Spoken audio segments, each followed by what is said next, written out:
Cátia Santiago. Senhoras e senhores, é chegado o momento. Quando está em causa o equilíbrio da nossa democracia e a capacidade de preparar o futuro com segurança, esta é a candidatura que une. Esta é a única candidatura progressista, moderada e exigente que pode ganhar. Meus amigos, levantai-vos, ergam essas bandeiras, levantem essas placas, com energia e com confiança, recebam o Presidente, o próximo Presidente da República, António José Seguro.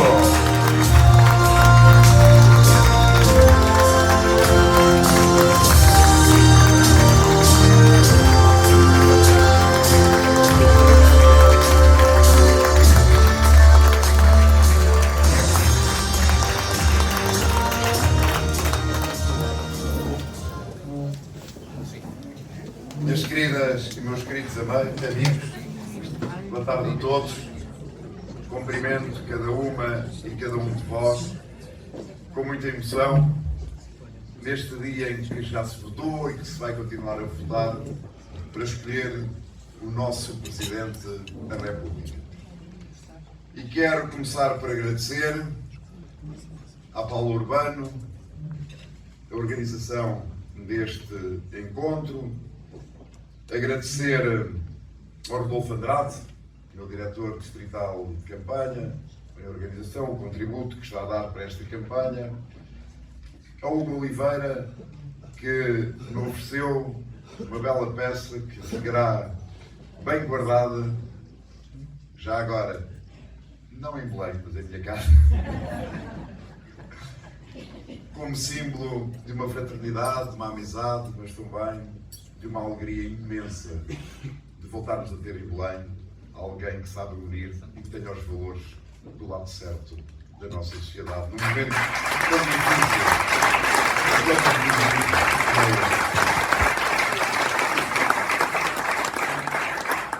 quero agradecer muito aos deputados que aqui estão presentes, a Aveiro e também a nível nacional, de outras regiões. Quero agradecer à Margarida e ao Ricardo, ilustres presidentes de Câmara de Aroca e de Castelo de Paiva. Quero agradecer a todas e a todos. Permitam-me, senão depois começo a citar e esgoto o meu tempo para poder falar convosco. Quero agradecer as palavras tão simpáticas e tão sentidas da Cátia, que se junta desde o início a esta candidatura, uma mulher com provas dadas e com convicções fortes e convicções firmes.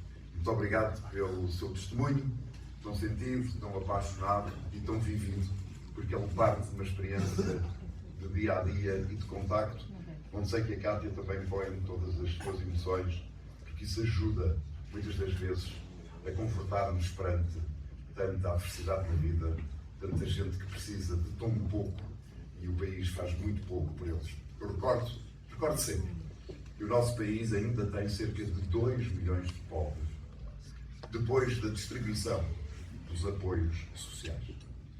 É certo que temos vindo a diminuir a pobreza, mas se continuarmos a este ritmo, nós precisamos de mais 100 anos, mais um século, para eliminar esta chaga social. E tão grave quanto isso é percebermos que muitos dos pobres são filhos de pais pobres e netos de avós pobres. O que quer dizer que há um fenómeno extensivo na nossa pobreza e que os elevadores sociais não estão a funcionar como todos nós um dia sonhámos que era possível e será possível pôr a funcionar. Quero agradecer ao meu querido professor Júlio Pedrosa, que eu conheci como colegas de governo do nosso querido António Guterres e que daí ficou uma estima, eu posso dizer uma admiração mútua, porque da minha parte eu sinto a Iceia e também do professor Júlio Pedrosa. Depois, mais tarde, encontramos, era o professor Júlio Pedrosa, Presidente do Conselho Nacional de Educação, eu Presidente da Comissão Parlamentar de Educação, e o que eu posso testemunhar ao longo destas, digamos, 3 décadas, em que nos conhecemos, continuamos a trabalhar juntos e hoje nos voltamos a reencontrar, é a mesma pessoa, com as mesmas convicções, com a mesma firmeza e com uma consciência muito nítida que uma melhor educação faz todos nós melhores pessoas, não apenas só melhores profissionais, mas melhores pessoas, e melhores pessoas fazem uma sociedade mais unida, mais coesa e melhor. Muito obrigado por terem aceitado.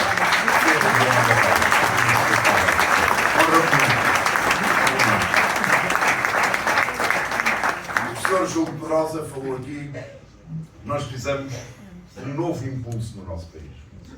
Estou muito de acordo. Nós precisamos desse novo impulso. E precisamos desse novo impulso em muitas dimensões da nossa vida nacional. Eu diria, em quase todas as dimensões da nossa vida nacional. Porque se repararem, e se olharmos para a situação que hoje vivemos no Estado, na sociedade, na qualidade da nossa democracia, parece que de um momento para o outro algumas coisas pararam, emperraram e outras estão inclusivamente a recuar. O caso da saúde é paradigmático, porque é ele também que ocupa bastante do espaço mediático do nosso país. Como é que é possível que se continue à espera semanas e meses para se ter uma consulta médica? Como é que é possível que se esteja à espera meses e anos por uma intervenção cirúrgica? Ainda ontem, volto a citar este caso, tive vários contactos em Braga e de manhã uma senhora que estava com uma canadiana disse-me que está há um ano à espera que lhe digam qual é a data para ser operada ao joelho. Há um ano, ainda não sabe. A situação das urgências, das pessoas que morrem por não terem o socorro a tempo e horas. Ontem uma notícia que, a ser verdadeira, diz que no Algarve todas as ambulâncias do INEP estavam paradas porque estavam com problemas. Há um recuo. Nós fizemos tanto neste país na área da saúde. O Serviço Nacional de Saúde é uma das nossas melhores conquistas. É um serviço universal, tendencialmente gratuito, que quer dizer uma coisa tão simples, que não pode faltar saúde a nenhum português, independentemente do sítio onde residem ou do dinheiro que têm no bolso. Há uma necessidade, tem que haver uma resposta. O que é que nos está a acontecer? Porquê é que chegámos a esta situação? Se olharmos no plano social, nunca senti tanta divisão na sociedade portuguesa, tanto deslaçar, às vezes tanto ódio que é transposto nas redes sociais, mas também para a vida. Há agressividade. Parece que deixamos de ter empatia uns pelos outros, que não reconhecemos nos outros seres humanos. Nós temos o Estado a abrir fendas, a falhar em muitas situações. Não é só na saúde, é também no apoio às empresas, nas necessidades que as famílias têm, às vezes fazer um simples registro, uma escritura. Leva-se tempos e tempos e tempos, quando há uns anos atrás não era bem assim. Mas também esta sociedade que está a deslaçar. Parece que cada um quer tratar de si, perdendo a noção do todo e o sentido de urgência. E a qualidade da nossa democracia, onde o insulto substituiu o debate racional, onde o ruído substituiu a inteligência e a verbalidade de uma proposta, onde a frase curta, mas bonita, simpática, que cria, digamos, sensações e desperta sensações, foi substituída pelas propostas concretas, sérias, que resolvem verdadeiramente os problemas do nosso país. Um Estado a abrir fendas, uma sociedade a deslaçar, uma democracia com menos qualidade e com uma espessura muito fina, que permite que os inimigos da democracia se aproveitem disso, de uma forma populista e radical, para prometerem um mundo novo no dia seguinte a eles serem eleitos. Mas eles não querem um mundo novo, eles querem o regresso ao mundo velho que nós acabámos há 50 anos atrás.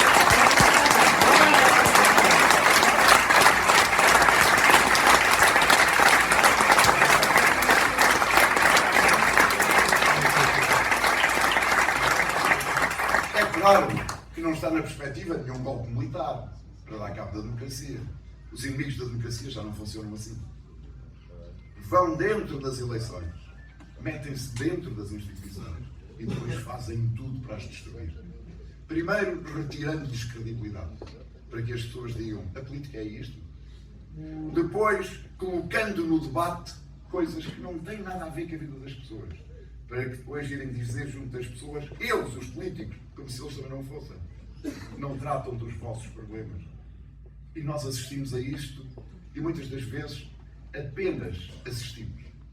Pois bem, eu estava com uma vida tranquila, entre a praia da Foz do Aranho, as vinhas em Penamacor e as minhas universidades em Lisboa. E olhei para este Estado a abrir fendas, para esta democracia com pouca qualidade, com esta sociedade a deslaçar, e levantei-me do sofá. Porque olhei para esta geração, a geração dos meus filhos, e disse, não, eu tenho uma obrigação, a de dar o meu contributo para ajudar a que eles tenham uma vida melhor, para que tenham melhor democracia, para que tenham melhor economia, para que tenham melhores empregos, para que tenham melhor Estado, e para que esta sociedade possa voltar a unir-se. Sim, eu vim para unir os portugueses. Eu vim para unir os portugueses.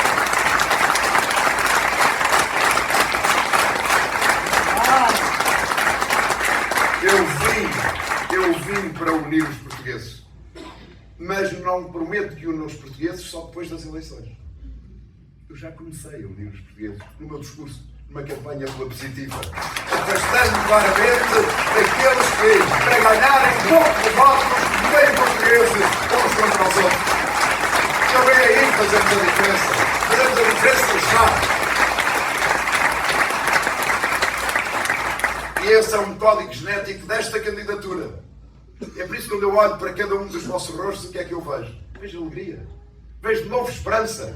Foi isso que ontem senti em Guimarães, que senti na Póvoa do Lanhoso, que senti em Braga, que senti em Celurico da Beira, de Bastos, que senti em Paredes e que sinto hoje aqui em Aveiro. Esta já não é uma candidatura política de um candidato a Presidente da República. Isto é um movimento de esperança e de confiança no Portugal democrático e no Portugal moderno e justo.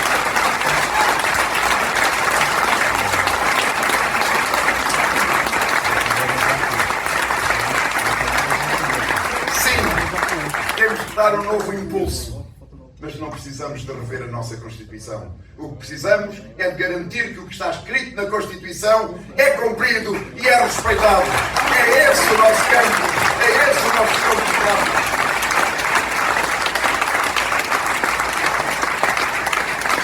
É isso que na Presidência da República exigirei ao Governo que estiver. A este e aos futuros. E também aos partidos. Essa ideia que os partidos que estão na oposição só servem para fazer a oposição, eu não concordo. Todos são necessários, contribuindo com propostas positivas. Passando da política da trincheira para a política do compromisso. Não se pede que as pessoas deixem de ser quem são, e muito menos os partidos de afirmar as suas ideologias e as suas posições. O que se pede e o que se exige, e eu exigirei, é que percebam o estado de urgência que neste momento existe em Portugal e que garantam, nomeadamente, essa vai ser a minha prioridade, que as portuguesas e os portugueses tenham saúde a tempo e horas. Porque pode faltar dinheiro para muita coisa neste país, mas não pode faltar para que os portugueses tenham acesso ao Serviço Nacional de Saúde com qualidade, a tempo e horas. É essa dignidade que é necessário devolver a cada portuguesa e a cada português. Mas eu não quero ser claro esta tarde aqui em Aveiro. Se querem alguém, se querem um presidente para manter tudo como está, não votem em mim. Há outros. Para fazer a evolução na continuidade, há outros melhores. E estão todos à nossa direita. Mas se querem um presidente que cuide do que está bem, que melhore aquilo que está bem e que mude e mude muito daquilo que está mal, então sim, estão na candidatura certa, estão na candidatura que vai devolver de novo essa confiança e essa mudança em Portugal. Sim, eu quero ser o presidente da mudança. Quero ser o presidente dos novos tempos. Quero ser o presidente do futuro. Quero ser um presidente do futuro que olhe para a nova geração de jovens portugueses e que perceba que fizeram um esforço enorme para se capacitar, para se qualificar, mas que depois não encontram na nossa economia as oportunidades que tanto anseiam, que tanto desejam e que tanto precisam. Uns vão servir outras economias, separando famílias. Outros ficam em casa dos pais porque não conseguem esses empregos. O desemprego juvenil é muito superior em termos percentuais ao desemprego geral do nosso país. E outros que não conseguem ser felizes do ponto de vista profissional porque estão a desempenhar funções e trabalhos menos qualificados do que a qualificação que têm. Uma geração que está bloqueada. que olha para o futuro e vê um caminho bastante estreito, que quer sair de casa dos pais, não porque não gosta dos seus pais, naturalmente, mas porque quer ter a sua autonomia, a sua independência, quer ser feliz, quer ter a sua vida própria, como todos nós desejamos um dia, e que não consegue ter dinheiro para pagar uma renda de casa porque ela está elevadíssima, ou que não consegue ter dinheiro para pagar uma prestação, porque também as taxas de juro, apesar de não estarem muito elevadas, são obviamente incomportáveis com o valor que as casas hoje atingiram no nosso país. Um país que não integra bem as suas gerações não está a cuidar do seu futuro.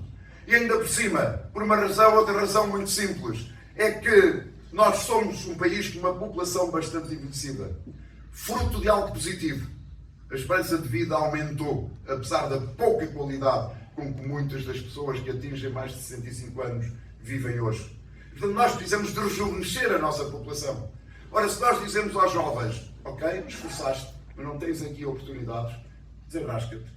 Nós estamos a dar um sinal precisamente contrário do que devemos fazer. Nós devemos dizer, há aqui um país que te abre as portas, que tem oportunidades, que tem uma economia pujante, dinâmica, que pode remunerar melhor aqueles que são mais qualificados, podem progredir na carreira, que podem acrescentar com criação de riqueza. E sim, também precisamos que os vossos filhos, os vossos bebés, nasçam aqui em Portugal e que ajudem ao rejuvenescimento da nossa população. Não há políticas setoriais que resolvam os problemas globais do nosso país. Há uma visão global, uma visão geral, que faz com que Portugal possa ser, eu acredito, se organizarmos o talento, se tivermos um desígnio, se tivermos uma estratégia, um caminho comum, que possa de facto ser um país moderno e um país justo. Nós não estamos a preparar o futuro. O futuro já está. A inteligência artificial, a robótica, a era digital. Nós temos que preparar o país, desde o Estado ao nosso tecido empresarial, para viver de novo esse mundo. E esse mundo é um mundo não de limitações e de constrangimentos. Pelo contrário, é um mundo de oportunidades fantásticas para trabalharmos à escala mundial e global. Nós temos empresas, inclusivamente aqui no Distrito de Aveiro, que já fazem esse trabalho para a escala mundial, para uma globalização cada vez mais crescente. E devemos aproveitar com inteligência aquilo que muitas das vezes são vistos como obstáculos ou como limitações. Dou um exemplo na área da defesa. Toda a gente percebe que hoje é necessário nós darmos uma prioridade à defesa e à segurança nacional, como não nos era exigida há muitas décadas, desde o fim da Guerra Fria. Eu tenho muitas dúvidas nos tais 5% de que se fala. E por isso sempre defendi que antes de gastar mais, nós devemos gastar melhor. Economias de escala. Em vez de cada país europeu ter o seu helicóptero ou o seu submarino, nós podemos ter, através de tecnologia europeia, 2 ou 3 tipos de equipamento militar e de, neste caso, submarinos e helicópteros, que poderiam muito bem servir todas as forças armadas dos diferentes países. Mas também o nosso país pode ter aí uma oportunidade, tanto em setores económicos tradicionais, como os têxteis e o calçado, porque quem faz um pullover, uma camisa ou umas calças, também faz, como já está a ser feito, fardamento militar. Quem faz sapatos de passeio também pode fazer botas e equipamentos militares, mas também em setores estratégicos de vanguarda, como os drones, os infravermelhos, os sensores, para não citar outros tipos de equipamentos. E isso pode servir, se tivermos um investimento inteligente, para criar um bom sistema científico nacional, onde todos os ecossistemas regionais, como existem aqui na Universidade de Aveiro, possam estar interligados e que produzam tecnologia que tenha uma aplicação dual, tanto para a nossa segurança e defesa, mas também para a nossa economia. Portanto, não digam que não há soluções, não digam que não é possível. Eu quero ser esse presidente dos novos tempos, esse presidente da mudança, de uma mudança tranquila, e quero ser também o presidente do futuro. Não do futuro das palavras, mas de um futuro concreto, em que se mude também a cultura política do nosso país, em que pouco a pouco, porque não há milagres, não há varinhas mágicas, as portuguesas e os portugueses sintam que há um caminho, que houve aqui um momento de mudança e que aquilo que são pesadelos ou que são as nossas preocupações, a pouco e pouco são diminuídas, e abrimos aqui um caminho para que as novas gerações, as gerações do meio e a geração daqueles que são mais idosos, possam de facto voltar a viver com dignidade e a ter esperança e olharmos uns para os outros como cada português e cada portuguesa, que somos iguais nas nossas necessidades, mas que somos diferentes nas nossas liberdades. Sim, eu quero ser esse presidente dos nossos tempos, o presidente Presidente da mudança, o Presidente do futuro.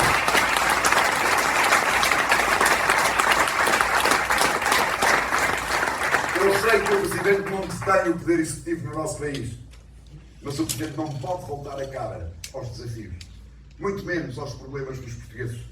E aquilo que eu trago também para esta campanha e espero levar para Belém é esta visão diferente de se abordarem os problemas do nosso país. E temos capacidade de ter uma visão mais global de como é que eles podem ser resolvidos. Ainda há pouco à mesa com a Margarida e todos estamos a falar dos trágicos incêndios que houve no verão passado. Todos os verões tem havido incêndios.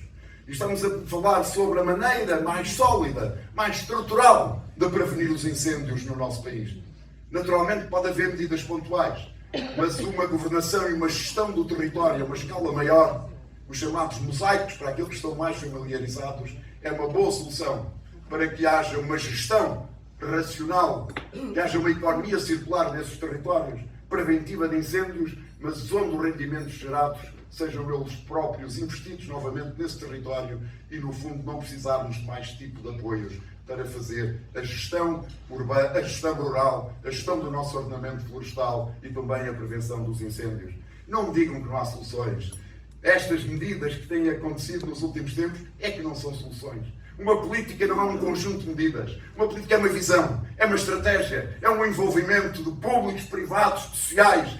E é essa visão e essa estratégia de um país que pode ser moderno, de um país aberto ao futuro, de um país que sabe integrar os seus mais jovens. É essa a visão que eu quero trazer, que quero construir e que quero liderar no nosso país. Liderar no nosso país.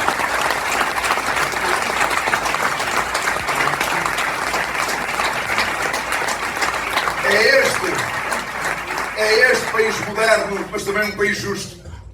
Há muitos que dizem, bem, o que é preciso é criar riqueza e depois cada um de seu bem. Não corresponde à minha visão. Numa sociedade, todos somos responsáveis por todos. E é isso que está na nossa Constituição.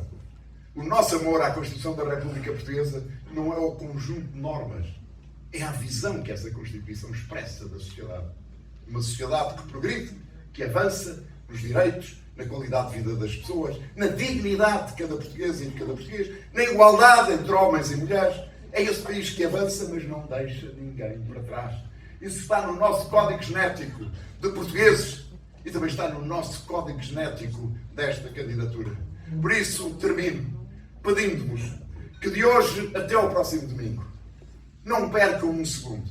Se envolvam, trabalhem, falem, como nós costumamos dizer, com os vizinhos, com os vossos amigos, com os vossos familiares, com os vossos colegas de trabalho, através das vossas redes sociais, e espalhem a palavra. Espalhem a palavra de que há um país que pode ser construído em moldes diferentes. Que há um futuro que pode ser diferente se nós fizermos a diferença. E no próximo domingo não está só em causa a eleição do próximo Presidente da República. Está em causa uma escolha. Se o país deriva para uma maior concentração de poder num só campo político, e a concentração de poder acaba sempre por terminar no exercício do poder absoluto, ou se, pelo contrário, o país equilibra com a eleição de um Presidente da República que tem os valores, a sensibilidade social e o respeito e a lealdade à Constituição no sítio certo.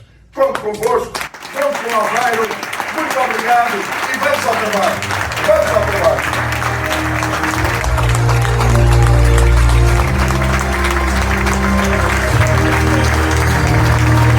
Seguro, só mesmo com António José Seguro.